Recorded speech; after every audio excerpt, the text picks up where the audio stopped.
Hey guys, happy Wednesday. I wanted to do a short video because I know a lot of you have been asking how to post in yard sale groups, and I thought this would be the easiest way to explain it. I do it 3, 4, I like to do it like 5 times a week. I don't do it every single day. And I am in over 700 groups. So this is what I suggest if you want to get into doing the yard sale groups, is that you start adding yourself to 3 groups a day. Just start slow because Facebook will put you in Facebook jail if they think that you are like a spammer, okay? So you have to make sure that you're not posting too fast and that you only add yourself to 3 groups a day. Okay, and if you're posting at the same time, don't join groups at the same time. Do that like later on in the day, wait a few hours, and just make sure that you're posting slow. Now what works for me is before and after pictures. They've always worked. Product pictures never work. I might get maybe 1 like, but we really don't want to put our products out there. What we want to do is create curiosity so they will come and ask us for information, right? So I'll find a before and after picture. I'll either create my own verbiage or I'll use a story. And you want to make sure that the story is not too long, but it's effective. So you want to think to yourself, is this something that would catch my attention? And then you can think back to the time if we met in a yard sale group, what attracted you? I know, 9 times out of 10, it's a before and after picture. It's not really the verbiage. I don't think people read through it too much, but then there's other people that love stories.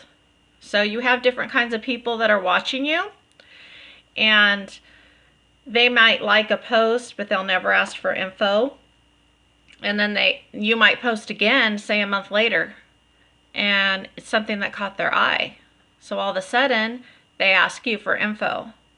So whenever you're posting in these groups, people start to get to know you and they're watching you, and eventually they're going to reach out. Now there's a difference in between cold messaging people and warm messaging. Warm messaging are the people that you know. Cold messages are someone that, say they just liked your post, but they didn't really ask you for information, and you were to reach out to them and say, hey, do you drink coffee? That's considered cold messaging, and a lot of people don't really like that. I know I don't like it, especially if it's from another DS person. Say they send me a friend's request and automatically right out the gate they're asking me to check out their products. It's a big turnoff for me. I would rather them contact me and try to get to know me as a person before you're going to pitch your product to me. But that's just me. And I think a lot of people are that way. And that's all we ever knew before, is how to cold message. And I came from a company just like that. So I really advise against it. I used to message people that would like my post, but now I don't. I only reply to those people that have asked for information. And then what I will do is I will like their comment where it says send info or info please. I'll make sure to like it because that's going to put your post higher up in the news feed. It's going to be at the top of that group. And that's what you want. You want visibility. Okay? And then make sure that you go to their page, send them a message, add them to your messenger so they can see the message, because if you're not friends, they're not going to see it. Okay, so make sure you do those 2 things. And if you can send them a friend request, I usually do, just so they can see my message. I send out hundreds of messages for people requesting information, and I don't know, probably 2/3 of them actually see them.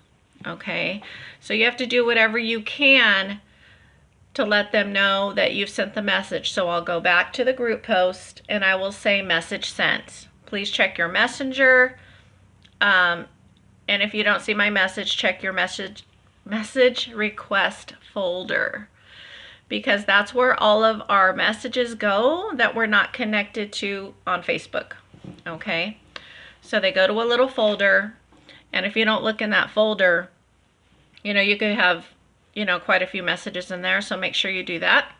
Facebook usually alerts you, but just in case, you want to have them check that folder for information. Okay, so the before and after pictures are what really works, because they want to see results. That's all they really care about is results. And not too many people know about our happy coffee.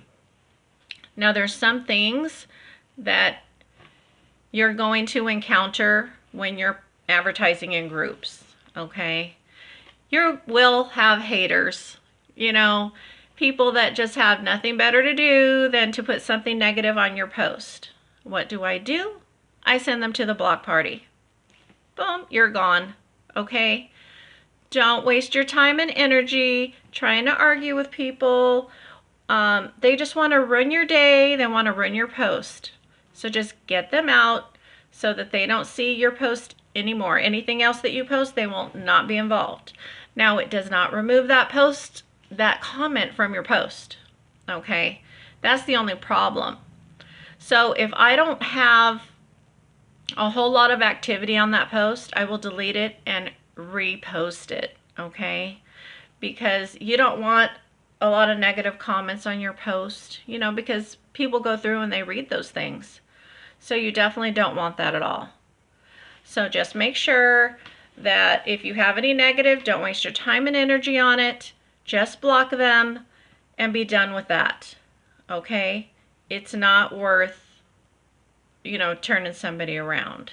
I've just had the worst little comments, and I really don't want to see it. And, there's people that are going to comment about, oh, it's not the same person. Oh, well, looks like she got a tan, or I guess she got her tattoo removed. Make sure that your photo is something that caught your eye. So when you saw it, you're like, wow, that's amazing. I want to use that one. Make sure it's something that has caught your eye, because if it caught your eye, it's going to catch their eye as well. Okay? So I did cover the haters. You really have to develop a thick skin. Don't let it bother you. They do not make your paycheck. You know what? They're just out because they have nothing better to do than to ruin your day, just like I said before. So don't even sweat it, okay? You just go on. Don't let it affect you, because if you're one of those people that care what everybody thinks, then you're going to get discouraged. Don't do that, okay? It's not worth it. So, how many groups do I post in? I will first post in about 10 groups. And then I will see how the post is doing. And if it's doing well, I might post another 5 groups. But you want to make sure that you're not posting too fast, because Facebook will put you in restriction. It's called Facebook jail. A lot of us have been in it. I used to be in it all the time, but not anymore so much, because I've learned the ins and outs of it, okay? So you want to make sure that you're liking their post, you're going back to the post, and you're telling them that you sent the message so that they can see it. If you can tag them, do that, because that really helps them see it.